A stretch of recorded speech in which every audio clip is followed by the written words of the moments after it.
سلامونه، نیکې هیلې، احترامات، قدرمنو کلیوال ژوند دی. په ننني ولاګ کې به درسره د ماشومانو په هکله خبرې کوم او په هغه لوبه باندې کوم ته چې موږ په کلیوال ژوند کې په پښتو کې د چپړو لوبه وایو.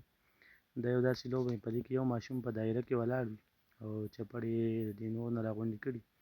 دغه چپړې چې بیا تښتوي، نو کله چې ختمې شي نو بیا دغه ماشوم منډه وهي او دغه نور ماشومان چې دی په دغه چپړو باندې ولي.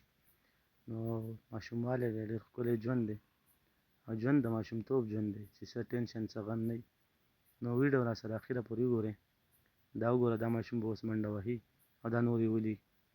ویډیو راسره وګورئ. دا چپړې چې ختمې شي که نه نو بیا دا نور ماشومان دا په دې چپړو باندې همدغه یو ماشوم ولي او مخامخ یې ترې یو لاین ویستی، د هغې لاین نه پورې منډه وي. چې هغه لاین کراس کړي نو بیا مطلب دا چې بیا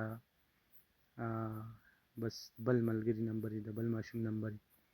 نو وګورئ ډېر سورناک ډېره ښکلې زبردسته لوبه ده. اوس ورته ګورئ دغه ماشوم یې وشتو، لاین یې کراس کړو.